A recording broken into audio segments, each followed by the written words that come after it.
Tenemos el grandísimo honor de tener hoy con nosotros a Eva Tobalina, doctora en Historia Antigua por la Universidad de Navarra. Ella, bueno, su investigación en realidad se ha centrado sobre todo sobre temas de administración romana, pero yo creo que no es... Bueno, los especialistas en el tema evidentemente sí conocen tus trabajos, pero Eva sobre todo es conocida por su labor de divulgación de la cultura, la historia del arte, la historia en general.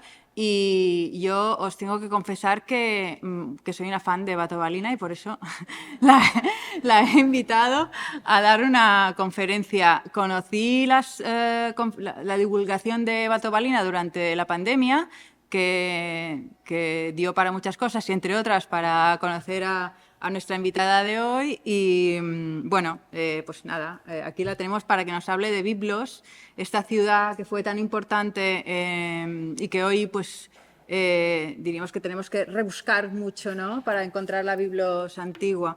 Eva actualmente es profesora asociada en la Universidad Internacional de La Rioja y compagina este trabajo en la universidad con, como os he comentado, cursos, divulgación científica y también, bueno, ahora me explicaba, labor también de divulgación en viajes culturales. Pues nada, yo me callo y os dejo a Eva. Apagaré la luz para que podáis ver bien las imágenes que nos va a proyectar. Gracias, Eva.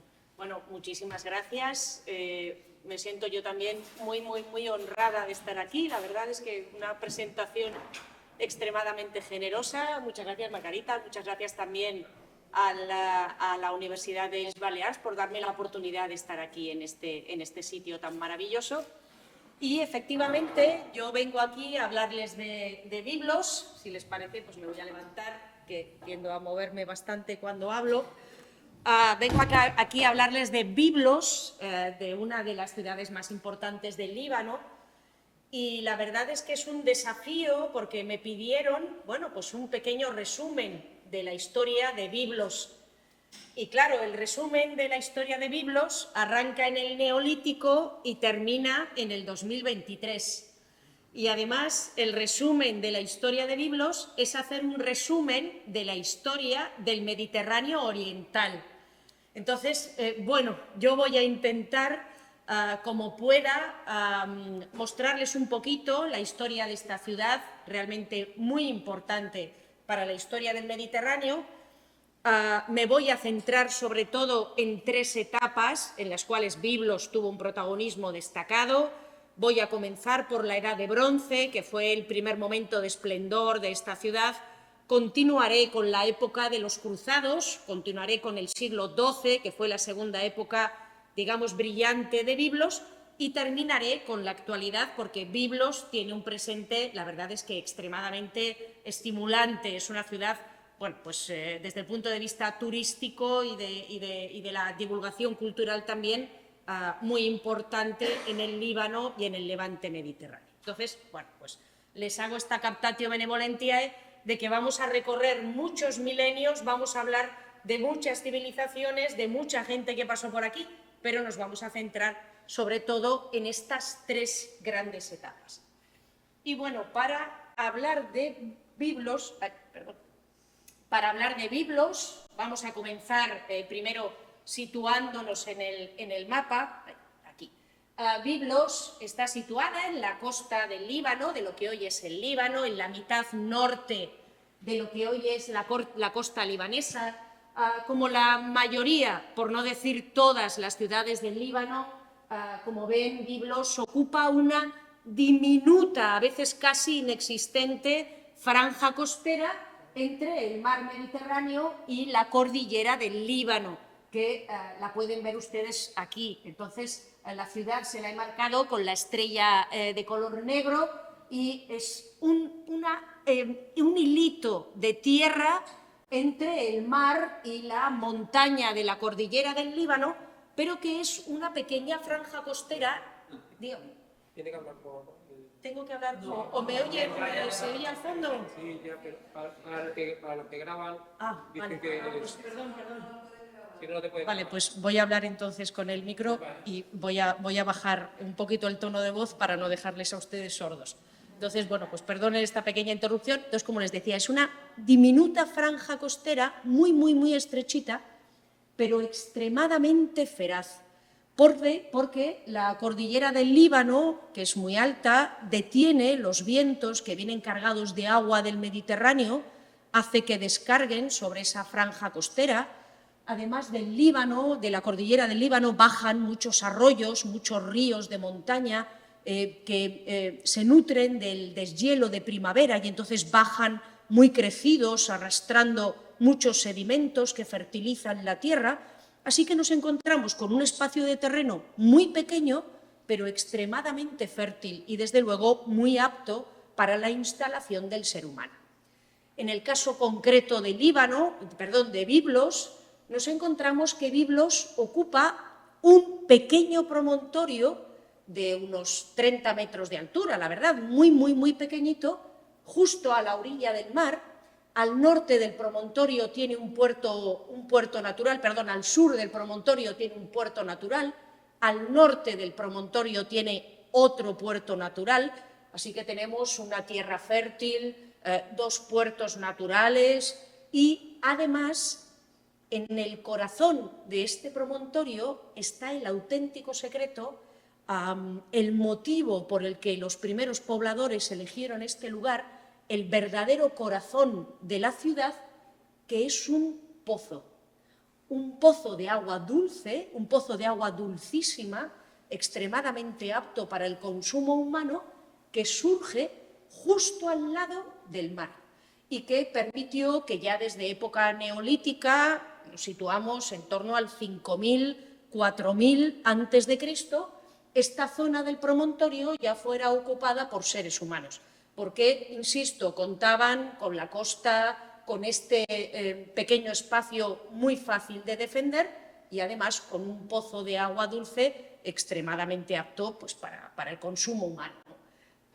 Este pozo, a los habitantes de la ciudad, les debió de parecer una cosa casi milagrosa, les debió de parecer una cosa sobrenatural, un regalo de los dioses, que justo al lado del mar naciera un pozo de agua dulce y, además, muy abundante. Así que ya en la Edad de Bronce nos encontramos, en el tercer milenio antes de Cristo, nos encontramos con que el pozo está completamente monumentalizado. Se han construido unos muros alrededor de la fuente.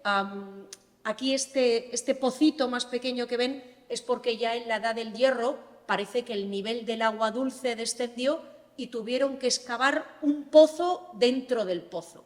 Pero originariamente en la Edad de Bronce sabemos que esto debía de ser un pequeño estanque lleno de agua dulce que servía para abastecer a la ciudad y que, como les digo, a estas gentes de Biblos les debía de parecer un regalo de los dioses, algo mágico, ¿no? Por eso todo el pozo que nosotros hoy vemos desnudo, vemos privado de los edificios que tenía encima, todo el pozo originariamente estaba completamente monumentalizado.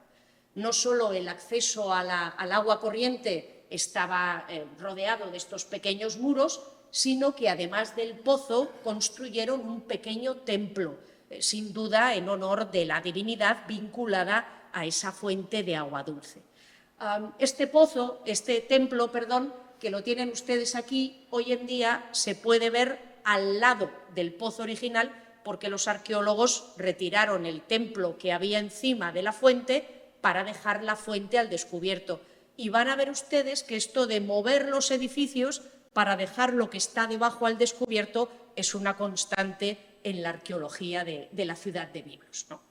Bueno, así que tenemos este pozo, que es el corazón de la ciudad, un pequeño asentamiento neolítico que se encontraba en esta zona, y ya en la Edad de Bronce, en el tercer milenio antes de Cristo, cuando el pozo se monumentaliza y se construye un templo encima, toda la zona que rodea a la fuente de agua dulce se convierte en una zona sagrada y se rodea de templos y queda como una zona sagrada rodeada de templos durante toda la antigüedad, hasta prácticamente la Edad Media. Aquí tienen ustedes la ya famosa fuente, aquí tienen estos restos que se ven aquí, es el templo principal de la ciudad de Biblos. Al otro lado, estas otras ruinas de las que vamos a hablar inmediatamente son el segundo gran templo principal de la ciudad de Biblos, y en medio, en este espacio que todavía hoy está vacío, creemos que debía de haber una especie de estanque sagrado que se alimentaba del agua del pozo. El templo que les he mencionado en primer lugar, que era el templo principal de la ciudad de Biblos, estaba dedicado no a un dios, sino a una diosa. Estaba dedicado a la diosa Baalat Jebal, la señora de Biblos, una divinidad que debió de hacerse célebre no solo en el entorno cananeo, en el entorno del Líbano, en la Edad de Bronce, sino que debió de hacerse célebre en gran parte del Mediterráneo oriental, porque esta Baalat Jebal, esta señora de Biblos, y el lugar del pozo y de su templo aparecen mencionados en varias leyendas importantes de las costas orientales del Mediterráneo. Miren, Plutarco, un escritor ya de época romana, siglo I, siglo II después de Cristo, al contarnos la leyenda de Isis, de la diosa egipcia Isis, y de su marido Osiris, que había sido asesinado, nos relata cómo después del asesinato de Osiris, el marido de Isis, el cuerpo de Osiris ha desaparecido y nadie consigue encontrar su paradero. El cuerpo de Osiris se encuentra dentro de un baúl y esa especie de baúl ha recorrido la corriente del Nilo, ha desembocado en el Mediterráneo y se ha perdido por las costas del Mediterráneo. Y nadie sabe darle a la divinidad, nadie sabe darle a la diosa Isis noticia de dónde se encuentra el cuerpo de su esposo. El caso es que ella, nos cuenta Plutarco, recorre todo Egipto, recorre el Mediterráneo oriental y finalmente llega hasta la ciudad de Biblos y se para a descansar en el pozo de agua dulce, en esta fuente sagrada. Y allí, ya desesperada porque no consigue encontrar a su marido, Isis se echa a llorar. En ese momento la encuentran los servidores del rey de Biblos, que ven a la diosa llorando a orillas del pozo, la llevan con ellos al palacio del rey de Biblos, y allí en el palacio del rey de Biblos, encajado en el tronco de un cedro que había sido utilizado para construir el edificio, encuentran el baúl y el cadáver donde se encontraba el dios Osiris, que pudo ser así, de esa manera, recuperado por su esposa, ¿no? Que luego le devuelve la vida y bueno, pasan una serie de cosas que no me voy a entretener aquí, ¿no? Así que lo que a mí me interesa que se queden es que la diosa Isis va a Biblos a buscar al cuerpo de su marido y lo encuentra efectivamente en la ciudad, en el contexto de la fuente sagrada, ¿no? Alrededor de la cual estaba el templo de la Dama de Biblos. Pues bien, ya en época grecorromana, ya cuando Biblos ha pasado a pertenecer al Imperio Romano, en el templo de la Señora de Biblos, en el templo de Baalat Jebel, se rinde culto a la diosa Afrodita. Y se cuenta que uno de los múltiples, por otro lado, enamorados de la diosa Afrodita, que era el cazador Adonis, era originario del Líbano. De hecho, en el Líbano en las montañas de la cordillera tienen una fuente también maravillosa que forma un estanque delicioso en medio de la montaña que la llaman la fuente de Adonis y dicen que este héroe de la mitología provenía de ahí, ¿no? La tradición ubica el nacimiento de Adonis en el Líbano. Bueno, pues se nos cuenta que en Biblos se rinde culto a la diosa Afrodita y a su enamorado, el cazador Adonis. Y el caso es que Adonis, que lo ven ustedes aquí, acompañado de su perro de caza, Adonis salió un día a cazar y un jabalí lo mató. Y Adonis es un dios muerto, un dios que muere, que va a los infiernos, pero que su amada o su enamorada Afrodita está tan triste por la muerte de Adonis que consigue que 6 meses al año Adonis abandone los infiernos para regresar a su lado. Y bueno, pues se cuenta que en Biblos y en torno al pozo y al templo de la Señora de Biblos se rinde culto a Afrodita y se rinde culto a Adonis, y que las mujeres de Biblos hacían unas figuritas de tela rellena de tierra en la que metían semillas que regaban en primavera, y que en primavera las semillas, dentro de esas figuritas de tierra y tela, las semillas germinaban conmemorando el renacimiento del dios, y que al lado de Biblos había un río que se llamaba el río Adonis, que en primavera bajaba de color rojo conmemorando la sangre vertida por el jabalí. Así que no sabemos muy bien cuál era el carácter de esta Balat Jebal, de esta señora de Biblos, pero sospechamos que, al igual que Isis y al igual que Afrodita, era una diosa de la muerte y del renacimiento, de los ciclos de la naturaleza, vinculado sin duda al pozo de agua dulce que marcaba el corazón de la colina. Porque, como les digo, tenemos varios relatos mitológicos, el de Isis, el de Afrodita y Adonis, que nos relacionan la muerte, el amor y el renacimiento con la ciudad de Biblos y con ese pozo sagrado que hay en su corazón. Sin embargo, a pesar de que era el templo de Balat Jebal, de la señora de Biblos, el que daba fama a la ciudad durante la antigüedad, el que da fama a Biblos hoy en día no es ese, sino el de una divinidad masculina que estaba al otro lado del lago sagrado. Y es este templo en Ele, que se llama así porque no sabemos la divinidad a la que estaba dedicado, el templo en Ele que ven ustedes aquí en primer plano. El caso es que este templo en Ele, que se llama así pues porque la planta del templo describe una especie de L, este templo en Ele fue destruido a finales del tercer milenio antes de Cristo. Y encima de este templo destruido construyeron ya a comienzos del segundo milenio antes de Cristo otro templo. Ese otro templo es el que tienen ustedes aquí al fondo. Los arqueólogos encontraron un edificio encima de otro, y para que los dos pudieran contemplarse y examinarse de forma cómoda, lo que hicieron fue literalmente coger el edificio que estaba encima, moverlo a otro sitio y sacar a la luz el edificio que estaba debajo.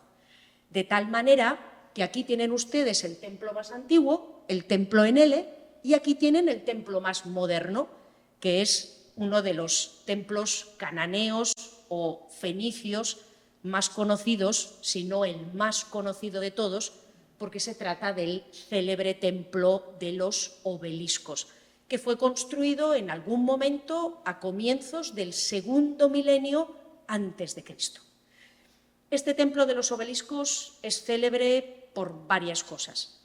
Es célebre porque, aquí les he traído también la planta del edificio, es célebre porque nos ofrece el típico diseño de templo cananeo o fenicio, que, bueno, desgraciadamente no contamos con tantos templos bien conservados, y esto hace que ese edificio sea extremadamente valioso.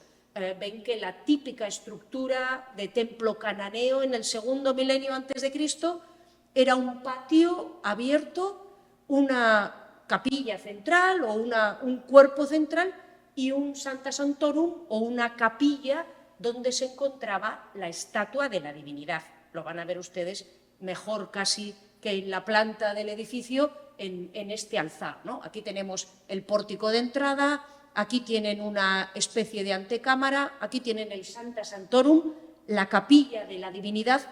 No sabemos con certeza a qué divinidad estaba dedicado, tampoco podemos decir qué aspecto adoptaba la divinidad que era objeto de culto en ese lugar.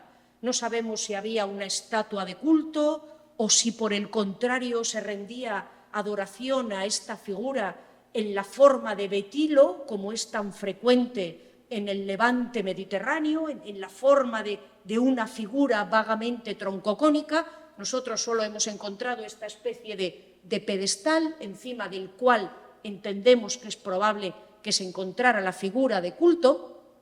En el patio había bañeras que se alimentaban con el agua sagrada del pozo, bañeras que se utilizaban para baños lustrales, para baños de purificación que se daban los sacerdotes antes de participar en las ceremonias, antes de penetrar en la capilla del dios a la presencia de la divinidad. Y en el patio también hemos encontrado, y esto es lo que ha dado nombre al templo, un montón de exvotos, un montón de ofrendas al dios que se adoraba en este lugar. En superficie las hemos encontrado en forma de obeliscos, y este es un detalle interesante, porque todos ustedes, al oír la palabra obelisco, la asocian con una civilización y con una cultura determinada. Y en el subsuelo del patio, excavando el patio, los investigadores han encontrado muchas vasijas cubiertas o tapadas con cal, y dentro de estas vasijas han encontrado decenas de exvotos, decenas de figuritas que los fieles debían entregar al templo en honor de la divinidad. Si lo que encontrábamos en superficie, esos obeliscos, nos remitían a la civilización egipcia o nos daban a todo un aire egipcio, los exvotos que hemos encontrado directamente enterrados en el patio del templo, estas figuritas que ven ustedes aquí, vaya, pues por la frontalidad, por el diseño, por el faldellín que llevan, por el aspecto, pues nos recuerdan también mucho a la cultura o al arte egipcio. Esto no es casualidad. En este momento nos encontramos en el segundo milenio antes de Cristo, nos encontramos en el Imperio Medio y en el Imperio Nuevo Egipcio, y en este momento Biblos es una de las grandes aliadas o una de los grandes interlocutores comerciales de Egipto, hasta el punto que creemos que Biblos en este momento, segundo milenio antes de Cristo, es una ciudad vasalla del Egipto faraónico. Biblos, por un lado, tiene sus propios productos para exportar, especialmente cedro del Líbano. Les he comentado antes que Biblos está pues, justo en las laderas de la cordillera del Líbano, y Biblos tiene la suerte de estar cerca de la zona más alta de la cordillera del Líbano, que es donde crecen los grandes bosques de cedros. Desde la montaña los árboles se talaban, se bajaban a la ciudad y a través de los puertos que les he descrito antes se exportaban, y los cedros del Líbano eran claves para la economía egipcia. Pero es que Biblos además formaba parte de un entramado mercantil que llevaba al Mediterráneo productos de la cordillera del Tauro, particularmente cobre, estaño, obsidiana, que llevaba al Mediterráneo productos de la alta Mesopotamia, productos que le llegaban a través de Mari y de Ebla, que llevaba al Mediterráneo incluso lapislázuli que se extraía en la lejana Bactria, en las minas de Badakhshan, en lo que hoy es el noreste de Afganistán, lapislázuli que era conducido a través del hasta el valle de Mesopotamia y que desde ahí llegaba a Biblos. Y en los puertos de Biblos todas estas mercancías se cargaban en barcos que recorrían todas las costas del Mediterráneo oriental. Y sabemos que en este momento, que es el primer gran apogeo de la ciudad de Biblos, Biblos está en el centro de un entramado mercantil que recorre todo el Mediterráneo oriental, desde el Egipto faraónico hasta los reinos micénicos de la Hélade continental, y que extiende sus tentáculos, como les digo, más allá de los Zagros, más allá de lo que luego será Persia, hasta lo que hoy es los confines orientales de Afganistán. En este periodo, además, segundo milenio antes de Cristo, primera gran etapa de apogeo de la ciudad de Biblos, creemos que Biblos llegó incluso a ser parte a pertenecer, a ser vasalla directa del Egipto faraónico, concretamente durante el Imperio Nuevo, ya en tiempos de la dinastía XVIII. En 1922 se cayó parte del acantilado de este promontorio de Biblos que les he mostrado antes, y al caerse parte del acantilado quedaron al descubierto una serie de hipogeos que luego descubrimos que eran las tumbas de los reyes de Biblos. Y en estas tumbas de los reyes de Biblos, aunque estaban saqueadas, todavía quedaban algunos restos y bueno, hemos encontrado lo que estamos casi seguros que son regalos que hacían los faraones egipcios a sus vasallos, los reyes de Biblos, para que les mandaran sus mercancías hasta el Valle del Nilo.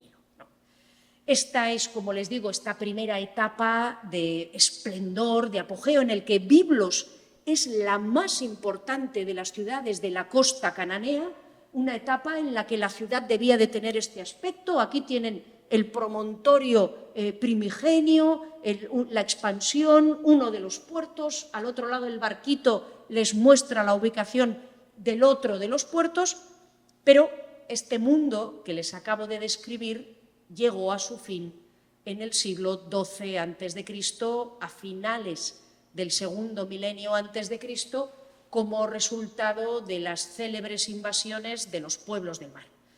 Estas invasiones de los pueblos del mar acabaron con los reinos micénicos, acabaron con el imperio hitita, dejaron muy tocado, casi herido de muerte al Egipto faraónico y trastocaron toda esta red mercantil que les he descrito yo antes y que era la clave de la prosperidad de Biblos. ¿Hasta qué punto habían cambiado las cosas después de estas invasiones de los pueblos del mar que acabaron con todo este mundo de floridos intercambios comerciales por el Mediterráneo oriental? Lo conocemos por un relato de viajes de un sacerdote egipcio que se llamaba Unamón y que visitó la ciudad de Biblos en algún momento a comienzos del siglo XI a.C. Fíjense cómo habían cambiado las cosas para los egipcios. En el segundo milenio antes de Cristo, los barcos egipcios venían a Biblos y los reyes de Biblos se apresuraban a cargarlos con sus mercancías. En el siglo XI a.C., a comienzos de la Edad de Hierro, llega este Unamón, sale de Egipto, ni siquiera hay un barco egipcio que le pueda llevar hasta la ciudad de Biblos. Unamón se tiene que montar en el barco de unos señores de los pueblos del mar. Estos de los pueblos del mar le roban los metales preciosos que él llevaba a Biblos para comprar madera. Él llega a Biblos en el barco de estas gentes de los pueblos del mar sin el dinero, por decirlo así, no existe la moneda, pero sin los metales preciosos que necesita para comprar la madera de cedros del Líbano al rey de Biblos. El rey de Biblos le dice a Unamón que si no trae dinero, que si no trae presentes, que si no trae metales preciosos, no le da absolutamente nada. Unamón se queja de que es que le han robado, que él qué va a hacer, y se planta en el puerto de Biblos con sus tiendas y dice que él no se mueve de ahí hasta que el rey de Biblos le dé la madera. El rey de Biblos le dice que se vaya, que no quiere saber nada de él, le trata con total desprecio a los egipcios que solo unos pocos siglos antes pues, habían sido los dueños de estas regiones, y al final el rey de Biblos tiene una especie de sueño, tiene una especie de visión en la que se le aparece el dios Amón y le conmina. Esto nos lo cuenta Unamón, que era sacerdote de Amón. Tal vez, bueno, esto también explique las visiones del rey. Pero bueno, Unamón nos dice que al rey de Biblos se le aparece Amón, el dios egipcio, y le conmina a darle a este Unamón la madera, y ya por fin el pobre embajador egipcio pues puede cargar los barcos de cedros del Líbano en su barco, sale del puerto de Biblos, quiere regresar a Egipto, pero le persiguen unos piratas de los pueblos del mar y entonces tiene que desviar su ruta y recala en la isla de Chipre, y allí en la isla de Chipre le llevan ante la reina de Chipre, que le dice, bueno, ¿usted qué hace aquí? No, yo es que soy egipcio. Y en ese momento se corta el relato de Unamuno.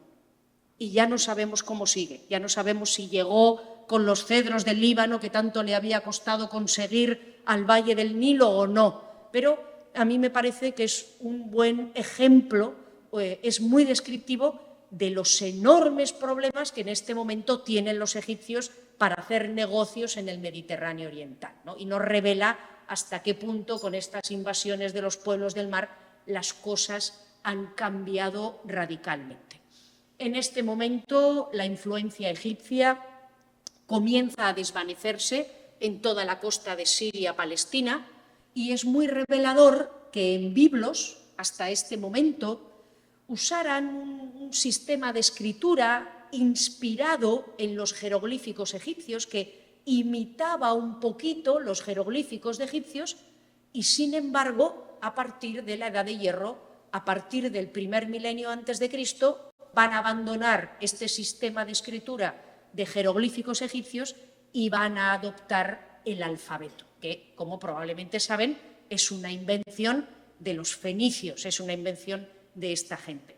De hecho, les he traído aquí el sarcófago de un rey de Biblos, que lo encontramos ahí en la colina, en la necrópolis que quedó al descubierto a comienzos del siglo XX. Es una pieza absolutamente espectacular. Tienen ustedes aquí al rey de Biblos sentado en su trono, con una mesa de ofrendas, con estos personajes, pero lo interesante de este sarcófago es el epígrafe, que no sé si se ve, pero como no se ve y no tienen ustedes un catalejo, pues lo he traído un poquito ampliado, es el epígrafe que está en la tapa, que está escrito ya en alfabeto fenicio, está escrito ya en el alfabeto cananeo y es la inscripción fenicia más antigua donde encontramos el alfabeto completo. Así que este sarcófago del rey Ahiram también es muy importante para la historia de la escritura y para la historia del alfabeto. Bueno, el caso es que Biblos, después de haber sido la gran interlocutora de los egipcios, después de haber brillado a lo largo del segundo milenio antes de Cristo, en el primer milenio antes de Cristo pierde esta condición de intermediadora mercantil y no les voy a decir a ustedes que entra en decadencia, pero cede el protagonismo en la costa fenicia a la ciudad de Tiro. ¿De acuerdo? En este momento, en la Edad de Hierro, va a ser la ciudad de Tiro la que va a protagonizar las grandes fundaciones coloniales, la que va a fundar Cartago, la que va a fundar Tarros, la que va a fundar Gadir, la que se va a expandir por todo el Mediterráneo, y Biblos, pues nos la encontramos que se queda allí en el ámbito de la costa fenicia, en el ámbito de la costa libanesa y pasa completamente a un segundo plano, cediendo, como les digo, el protagonismo a la ciudad de Tiro. Estas ciudades de la costa fenicia fueron conquistadas por distintos imperios a lo largo del primer milenio antes de Cristo. Ya les he comentado que hablar de la historia de esta gente es resumir la historia del Mediterráneo oriental. Yo he quitado algún imperio del camino, pero sí que es importante que a partir del siglo VI antes de Cristo esta gente queda en manos de los persas, queda en manos de los persas aqueménidas.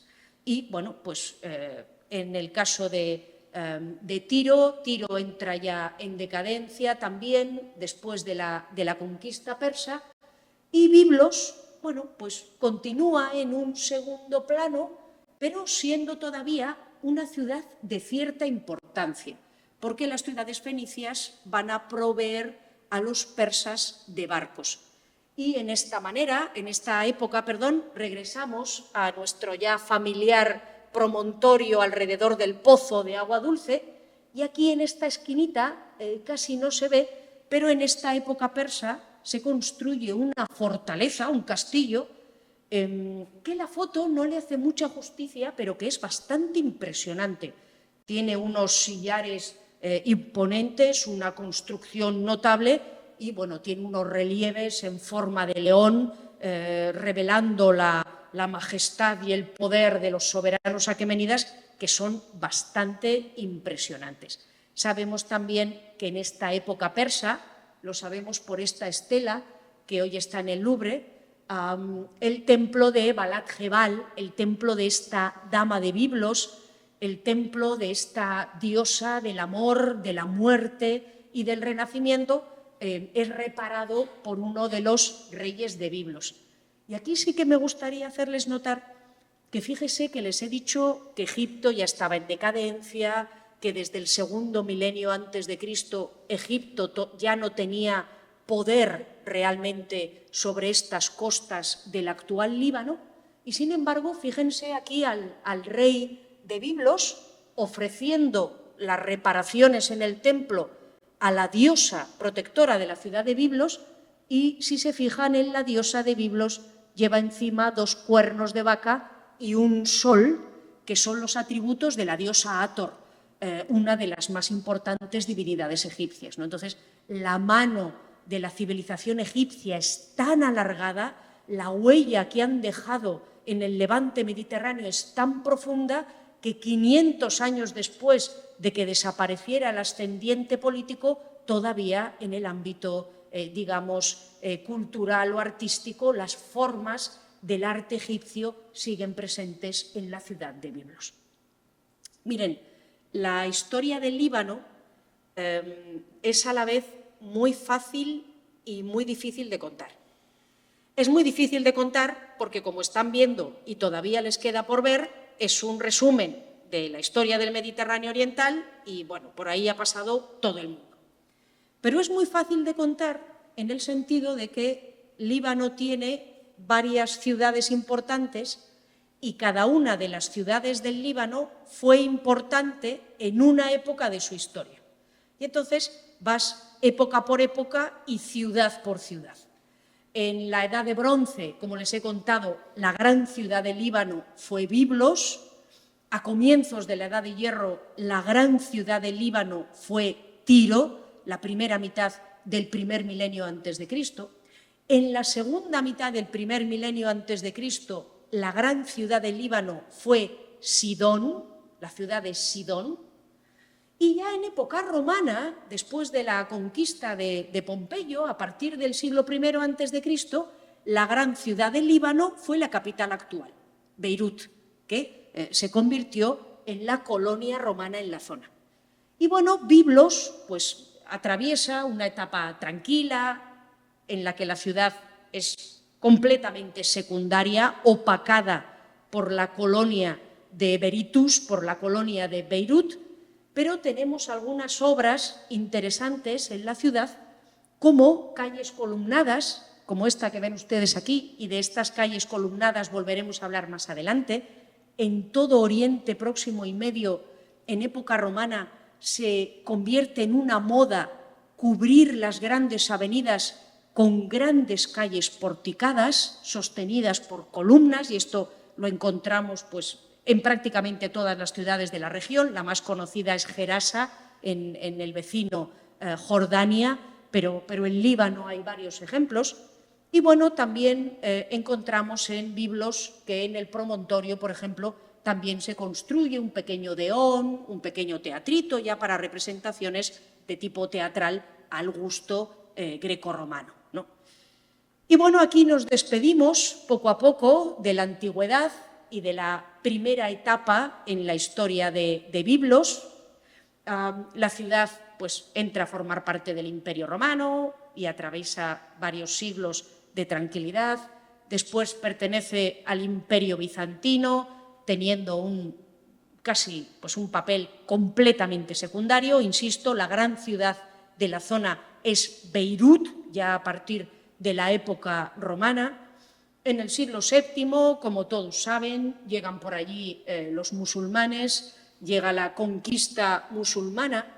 En esto debo decirles que la primera etapa de dominio musulmán, los califas perfectos, y sobre todo el califato omeya entre el 661 y el 750 fueron muy buenos para la región del Líbano, fueron muy positivos para la región de todo el levante mediterráneo, de toda la zona de Siria-Palestina. ¿Por qué? Pues muy sencillo, porque los califas omeyas situaron su capital en Damasco. Y desde Damasco los califas omeyas iban constantemente, con mucha frecuencia, tanto a Medina como a la Meca. Visitaban mucho las ciudades sagradas del Islam. Y en el camino pues, quedaba toda esta zona de Siria-Palestina que va a ser muy bien tratada por los omeyas. Tenemos, no muy lejos de Biblos, tenemos uno de los restos más espectaculares de la arqueología omeya, que está ahí pues eso, a un poquito de distancia de Biblos, que es la ciudad palatina de Anjar, una ciudad omeya construida ex novo por los califas omeyas, que luego quedó abandonada y que hemos encontrado pues, tal cual y podemos recorrer en sus calles y en sus edificios, y que, como les digo, está relativamente cerca de la ciudad de Biblos, pero a partir del año 750 hubo una nueva dinastía al frente del califato, los abbasíes, y los abbasíes literalmente exterminaron a los omeyas. Digo literalmente porque invitaron a la familia omeya a un banquete y los asesinaron a todos, menos Abderramán I, que vino a fundar el Emirato Omeya de Córdoba, ¿no? Pero todo el resto de la familia fue exterminada, asesinada por los abbasíes. Esta nueva dinastía califal, estos abbasíes, ya no se encontraban cómodos en Damasco, no se encontraban cómodos en Líbano, no se encontraban cómodos en Siria, Palestina, después de haber exterminado a los omeyas. Ellos fundaron una nueva capital, la capital de Bagdad, en el valle de Mesopotamia, y a partir de ese momento el califato comenzó a mirar a Oriente. Con los omeyas, los musulmanes habían mirado a Occidente. A partir del 750, a partir de la época abbasí, van a mirar a Oriente. Y toda esta zona de Siria-Palestina, la región del Líbano, la ciudad de Biblos, van a quedar olvidadas, van a quedar completamente abandonadas por los abbasíes. Por si esto fuera poco, a partir del siglo X, siglo XI, la región de Biblos, la zona del Líbano, toda Siria-Palestina, se va a convertir en una tierra de frontera y de enfrentamiento. Por un lado, en Egipto, en el norte de África, tenemos un nuevo califato, el califato fatimí, presidido por los califas fatimíes, que eran chiitas. Y por otro lado, en el territorio de Persia y Mesopotamia, tenemos a los califas abbasíes, que han delegado el poder en los sultanes turcos selyúcidas y que son fervorosos sunitas. Y bueno, no voy a entrar en detalles religiosos, aunque un poquitín en Líbano es inevitable hablar de religión, pero basta con que ustedes tengan en cuenta que los chiitas y los sunitas no se llevan nada bien, ni hoy ni en el siglo XI. Y la zona de fricción, la zona de colisión entre los califas fatimíes, fervorosos chiitas, vistos como herejes abominables por los sunitas, y el califato abbasí, gobernado por los turcos selyúcidas, va a ser justo la zona de Siria-Palestina, ¿de acuerdo? Justo la zona del Líbano, lo que hoy es Líbano, Israel, Palestina, Siria, etcétera, etcétera, ¿no? Entonces eso se va a convertir en un territorio de guerra. Ya llevaba siglos siendo una región olvidada y a partir del siglo X se va a convertir en territorio de batalla literal, porque las ciudades van a cambiar de dueño, va a haber constantes enfrentamientos y va a ser un periodo realmente complicado, difícil para la ciudad de Biblos y para el resto de ciudades de la zona. Por si esto fuera poco, aprovechando precisamente los enfrentamientos entre los fatimíes y los turcos selyúcidas, pues aprovechando que había gran división en los grandes poderes del Islam, los cristianos europeos pues deciden poner en marcha la Primera Cruzada. Y precisamente a finales del siglo XI, cuando peor estaban las cosas en la zona de Siria-Palestina, cuando todo el territorio en torno a la ciudad de Biblos era campo de guerra y cambiaba constantemente de bando, pues para terminar ya de complicar el follón, llegan por allí los nobles de la Primera Cruzada, ¿no? Estos nobles de la Primera Cruzada pues incorporan a nombres muy conocidos, pues Godofredo de Bouillon, el señor de Tarento, pero a nosotros nos interesa particularmente este caballero que ven ustedes aquí, que se llamaba Raimundo de San Gilles y era el conde de Tolosa. Este Raimundo era uno de los más ricos y poderosos entre los cruzados y de hecho era, según muchos, el líder natural de los cruzados. Cuando los cruzados penetran en la zona de Siria, se van apoderando de esos territorios, se apoderan de Antioquía, gracias a Bohemundo de Tarento, se apoderan de la cuenca alta del Éufrates, también gracias a la intervención de otro noble cruzado, van lentamente ganando territorios, pero viendo que el poder musulmán en la zona se desmoronaba, a los cruzados en un determinado momento les entra prisa por llegar cuanto antes a Jerusalén. Y cuando están más o menos en la zona de lo que hoy es Siria, deciden no conquistar nada más y concentrar absolutamente todos sus esfuerzos, dirigirse todos a la conquista de la ciudad de Jerusalén. De tal manera que se da la circunstancia muy curiosa de que en el 1099 los cruzados se apoderan de la ciudad de Jerusalén, pero todo el territorio al norte de Jerusalén, hasta Antioquía, hasta Siria, todavía pertenece a los musulmanes. Pero lo importante era ganar los santos lugares, ¿no? Una vez que ya han conquistado Jerusalén, bueno, hay que decidir quién entre los líderes cruzados se queda con la ciudad santa. Quién se convierte en el hombre destinado a gobernar la ciudad más sagrada de la cristiandad. Y, bueno, Raimundo de San Gilles, Raimundo de Tolosa, pues es uno de los primeros que él, como líder natural, como uno de los más ricos entre los cruzados, él, bueno, pues como les digo, presenta su candidatura, ¿no? Intenta que lo elijan a él señor de Jerusalén. Pero rápidamente se da cuenta de que no cuenta con suficientes apoyos. Raimundo de Tolosa es un hombre, era tuerto, bueno, esto no tiene nada que ver, pero veía mal de un ojo, ¿no? Había perdido visión de un ojo, pero bueno, esto igual también ayudaba a hacerle visualmente menos atractivo, ¿no? Él era un hombre pues, que tenía un carácter muy fuerte, era un hombre un poco muy colérico, algunos lo tachan de fanático, ¿no? muy irascible, y no era una persona popular entre los cruzados. De tal manera que él se da cuenta de que no lo van a elegir, ¿de acuerdo? De que no lo van a elegir para ser el señor de Jerusalén. Y efectivamente el elegido acaba siendo Godofredo de Bouillon, que se convierte en el guardián del Santo Sepulcro y en el fundador de la dinastía de reyes de Jerusalén, ¿no? Así que este Raimundo, despechado, porque siendo él el líder natural, ha sido descartado como señor de Jerusalén, decide crearse un señorío propio, decide crearse su propio señorío en Tierra Santa. Y lo que hace es marcharse al norte, a esta franja de terreno entre Siria y Jerusalén, que no había sido conquistada, que todavía estaba en manos de señores turcos selyúcidas, y decide conquistar este territorio.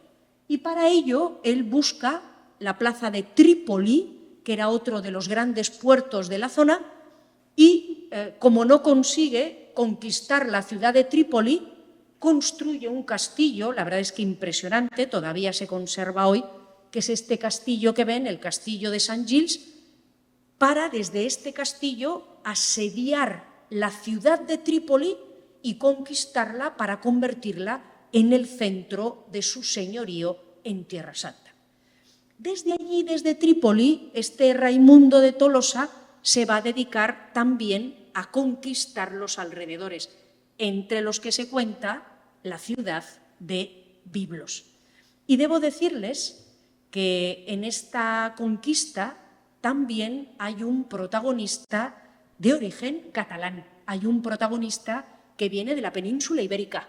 Y es que la mano derecha de Raimundo IV, el conde de Tolosa, era este señor Guillermo Jordán de Cerdaña, señor de Berga, que le había acompañado a la conquista de Jerusalén y a la conquista de Tierra Santa. Y esto, pues, no tiene que ver estrictamente con Biblos así directamente, pero como nos coge un poquito de cerca, no me resisto a contarles el parentesco tan peculiar que unía a Guillermo Jordán de Cerdaña, señor de Berga, con Raimundo IV de Tolosa. Y es que, como ven, les he tenido que hacer un árbol genealógico, porque esto yo veía que de viva voz no se lo iba a poder explicar. Como ven, en el árbol genealógico, la madre de Raimundo es Almodís de la Marca, que estaba casada con el señor de Tolosa, con Ponce III de Tolosa, con el conde de Tolosa, con el conde de Toulouse. Y, bueno, de este matrimonio nace Raimundo. Pero es que el conde de Barcelona, Ramón Berenguer I, quería ganar tierras en lo que hoy es el sureste de Francia y para ello secuestra a Almodís de la Marca, literalmente la rapta, la secuestra, se la lleva con él, repudia a su primera esposa, la primera esposa lo denuncia al Papa, el Papa lo excomulga por raptar a una señora que está con otro y encima repudiar a su esposa legítima, pero bueno, al final excomulgado y de todo, Ramón Berenguer, conde de Barcelona, se casa con esta Almodís de la Marca, tienen varios hijos, la verdad, una de ellas es esta Sancha de Barcelona y de ella pues nace este Guillermo Jordán de Cerdaña. Y fíjense cómo eran las cosas en la nobleza del siglo XI, que a pesar de que este Guillermo descendía del secuestrador de su madre, Raimundo se lo lleva con él allí a Tierra Santa y Guillermo va a ser su mano derecha en las conquistas del condado de Trípoli, va a tener un protagonismo bastante grande, ¿no? Entonces, aquí pelillos a la mar, no pasa nada, nos olvidamos y te llevo conmigo allí a Tierra Santa, ¿no? Y bueno, entre estos dos, entre Raimundo IV y Guillermo Jordán de Cerdaña, consiguieron apoderarse de una franja de terreno que se corresponde con lo que hoy es el norte del Líbano, que tiene su centro en Trípoli, que es la gran plaza fuerte, pero que tiene su extremo meridional, aquí se lo he traído un poquito más grande, su extremo meridional en la ciudad de Gibelet, que es Biblos, ¿de acuerdo? Biblos es el nombre antiguo, Gibelet es el nombre medieval, Jebel es el nombre moderno que tiene hoy Biblos, ¿no? Entonces, ya les he contado yo que las relaciones entre Raimundo de Tolosa y Godofredo de Bouillon, guardián del Santo Sepulcro, no eran precisamente buenas, porque Raimundo había aspirado a convertirse él en el rey de Jerusalén. Así que las relaciones entre el condado de Trípoli y el reino de Jerusalén, pues no es que fueran malas, pero tampoco eran buenas y había mucha desconfianza entre los señores de un territorio y de otro. De tal manera que Gibelet, Biblos, que era la frontera meridional del condado de Trípoli, y Beirut, que era la frontera norte del reino de Jerusalén, se van a fortificar las dos para defenderse del vecino, no del vecino musulmán, sino del vecino cristiano, ¿de acuerdo? Por estas relaciones un poquito complicadas que había entre los dos. Y se da la circunstancia de que el señorío de Biblos, el señorío de Gibelet, los señores de Trípoli se lo van a encomendar a una familia que eran los Embríaco, que eran de origen genovés, ¿de acuerdo? Y Biblos se va a convertir prácticamente en una ciudad genovesa.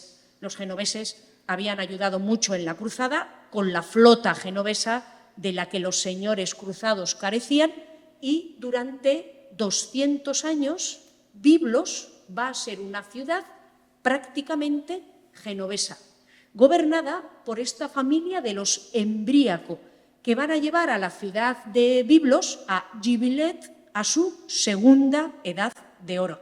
La primera edad de oro Biblos la había vivido a cuenta del comercio con Egipto, la segunda edad de oro la va a vivir a cuenta del comercio con Génova, con estos Embríaco. A los Embríaco les debemos la construcción del castillo de Biblos, que, fíjense, lo levantaron en un punto de enorme importancia estratégica, justo donde acababa el promontorio, donde estaba todo, y donde comenzaba la llanura. ¿De acuerdo? Aquí había una muralla, la ven ustedes aquí, esta muralla es de la Edad de Bronce, y los Embríaco levantaron allí este castillo. Este castillo, además, que se lo he marcado aquí en la diapositiva, aquí ven la entrada que salva el desnivel entre el promontorio y la llanura. El castillo se realizó reaprovechando materiales de la vieja ciudad romana. Y si se fijan ustedes en los muros, tenemos los fustes de esas columnas maravillosas de granito que habían usado los romanos para hacer calles porticadas y que los genoveses usaron para apuntalar su castillo, ¿de acuerdo? Incrustando las columnas en los muros. Además de que es una fortaleza extremadamente bien conservada, este castillo genovés de los Embríaco, este castillo de Biblos, aparece mencionado en la mayor parte de las publicaciones dedicadas a arquitectura medieval de las cruzadas, porque es el típico, podemos decir que absolutamente estándar castillo cruzado en Tierra Santa. Tiene una planta además muy bien conservada, muy original, quiero decir que mantiene la forma original, y como ven es un cuadrado, aquí ven una planta del castillo, es un cuadrado casi perfecto, con 4 torres cuadradas en las esquinas, un patio y un donjon, una gran torre del homenaje central, que, como les digo, es la forma más típica y más característica de los castillos que exportan los franceses a Tierra Santa y que se construye aquí en Biblos, ¿no? Aquí ven, todavía se conserva muy bien el donjon, las murallas y las grandes torres de los extremos.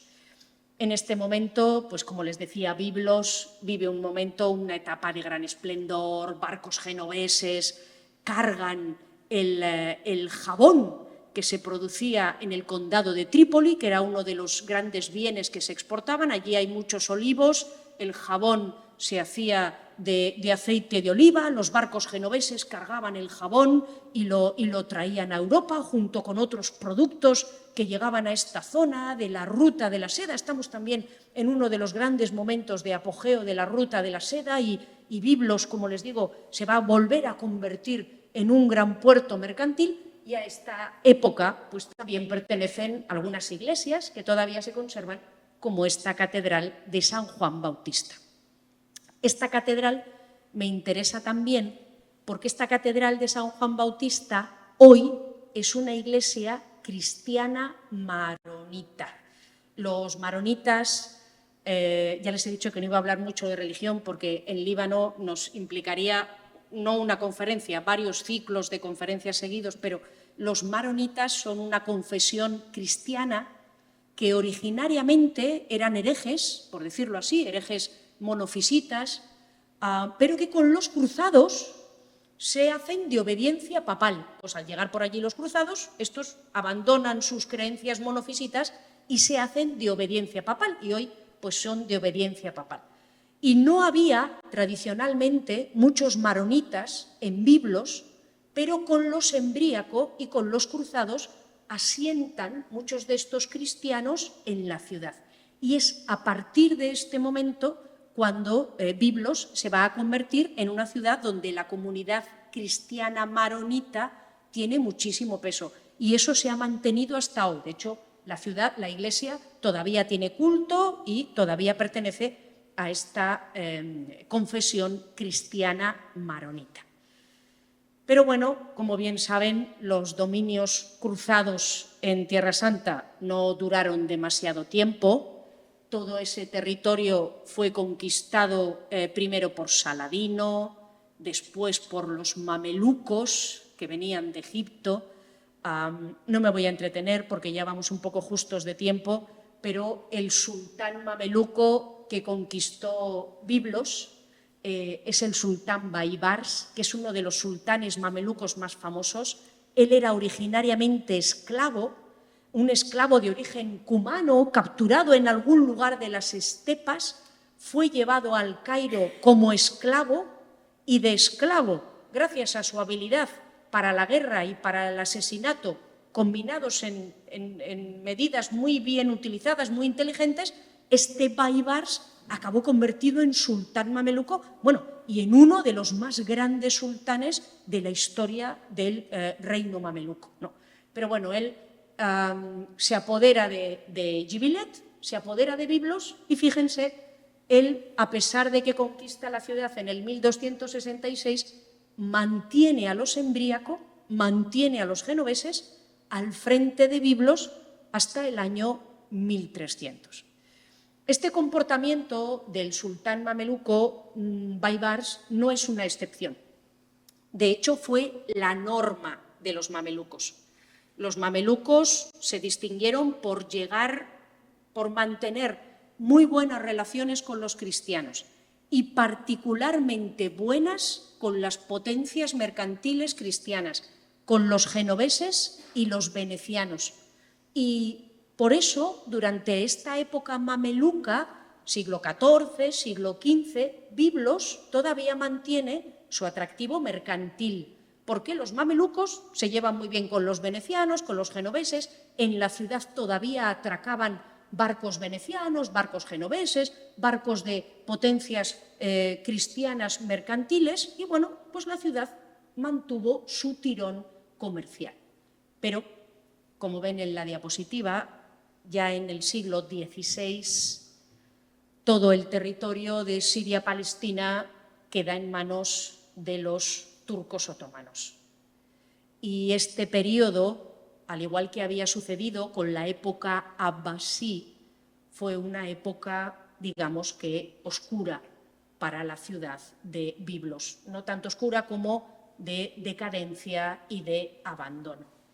Toda la zona de Siria-Palestina va a ofrecer problemas a los sultanes turcos otomanos.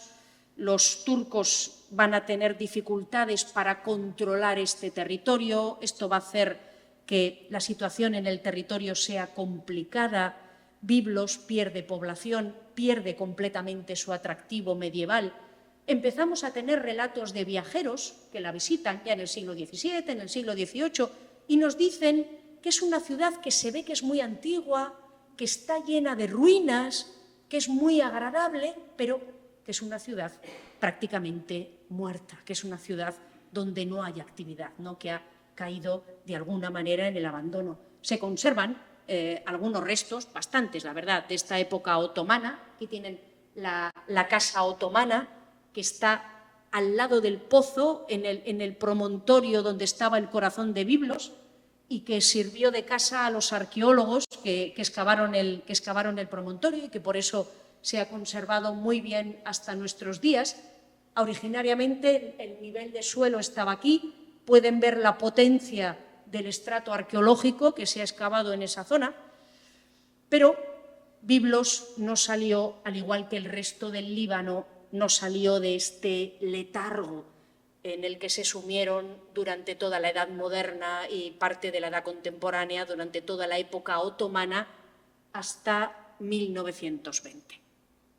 En 1920, Líbano se independiza definitivamente del Imperio Turco Otomano. 1926, Líbano se dota de una constitución bajo los auspicios de los franceses, una constitución particularísima, donde lo que define al ciudadano es su religión y todo el mundo tiene que declarar su religión, y los cargos políticos y los escaños en el Parlamento se asignan a grupos religiosos, y esto viene siendo así desde 1926. El presidente tiene que ser cristiano maronita, el primer ministro tiene que ser por ley musulmán sunita, el jefe del Parlamento tiene que ser por ley musulmán chiita, y solo por citar 3 de las minorías religiosas que hay en Líbano, porque también tienen a los drusos y a los melquitas y a los griegos ortodoxos y a los armenios, que también tienen representación en el Parlamento. Y sorprendentemente, a pesar de que lo que les acabo de contar, a pesar de tener esta constitución, Líbano a lo largo del siglo XX es un país que funciona, y es un país que se convierte en uno de los grandes destinos turísticos del Mediterráneo oriental. Y es en este contexto imposible, con esta constitución pues casi diríamos demencial o insostenible, en el que Biblos ha vivido y vive todavía su tercera vida, ¿no? Su tercera juventud en esta ciudad cuya patrona es una diosa de la muerte y del renacimiento. A lo largo del siglo XX, Biblos se convirtió, por un lado, en un lugar donde los ricos de todo Oriente Medio se compraban segunda residencia, y también en un lugar muy visitado por los turistas. Biblos tiene una playa, no es una gran playa, no hay nada en Líbano que sea grande, pero bueno, tiene una playa que tampoco es tan fácil de encontrar en esta costa. Tiene una zona central, el souk, los zocos, con muchas tiendas, con mucha restauración. Tiene un puerto también muy pequeñito, el viejo puerto cananeo, el viejo puerto norte cananeo, que todavía se emplea hoy como puerto de pescadores y que es una zona tremendamente agradable. Y Líbano, a lo largo de todo el siglo XX, recibe muchísimo turismo. Y Biblos se convierte en una de las grandes ciudades turísticas del Líbano. Esto, como bien saben, quedó interrumpido completamente con la guerra que comenzó en el 78 y que se extendió más de una década, pero debo decirles que recientemente ya terminó la guerra, ya se firmaron acuerdos, ya el ejército israelí abandonó el extremo meridional del Líbano, y hoy en día Biblos se ha vuelto a convertir en uno de los grandes destinos turísticos del Líbano y del Mediterráneo oriental. Esta es la tercera y la última por el momento de las vidas de esta antiquísima ciudad. No sé si en el futuro habrá otros nuevos renaceres, pero eso ya se lo tendrá que contar otra persona, porque son las 8:08 y yo termino la conferencia aquí. Muchísimas gracias a todos.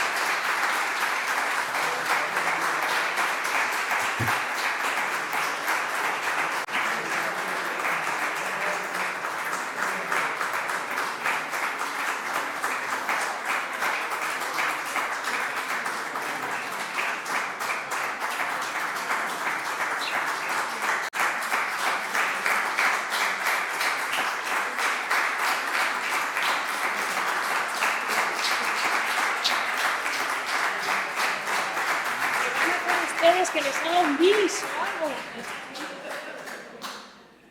Bueno, muchísimas gracias. Ha sido como un viaje en el tiempo. Vertiginoso, Sí. Muchísimas gracias, y paso la palabra al público por si tienen alguna pregunta o comentario que hacerte. Se han quedado todos.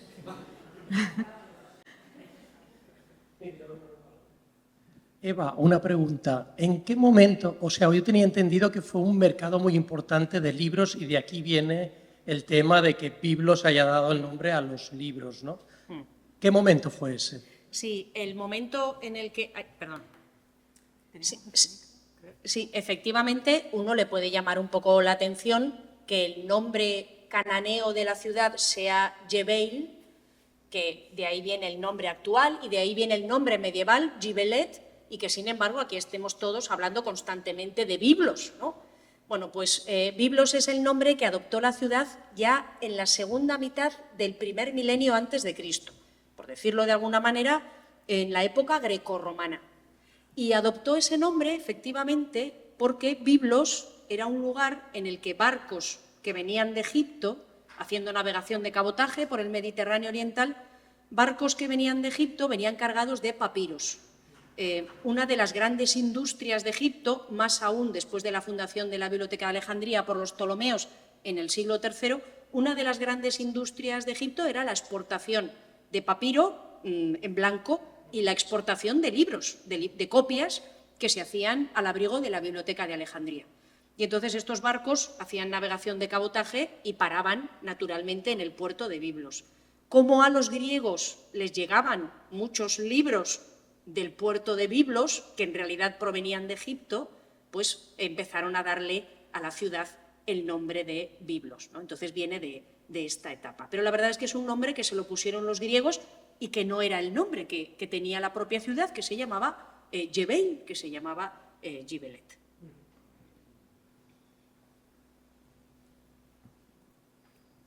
¿Alguna otra? ¿Sí? Bueno.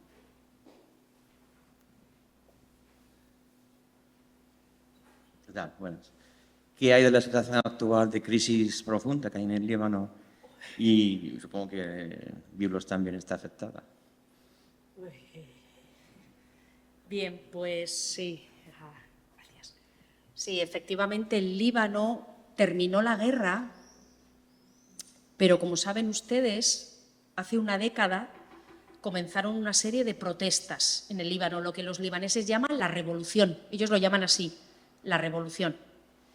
Y esta revolución protestaba, bueno, pues por muchísimas cosas, ¿no? Protestaba por la economía, protestaba por la política. Todavía hoy el Líbano se organiza, se gobierna según la Constitución de 1926, que divide los escaños en el Parlamento por grupos religiosos y que se basa en el censo de porcentajes de grupos religiosos que se hizo en 1926. O sea, hace un siglo, teniendo en cuenta que las cosas han cambiado muchísimo en el país.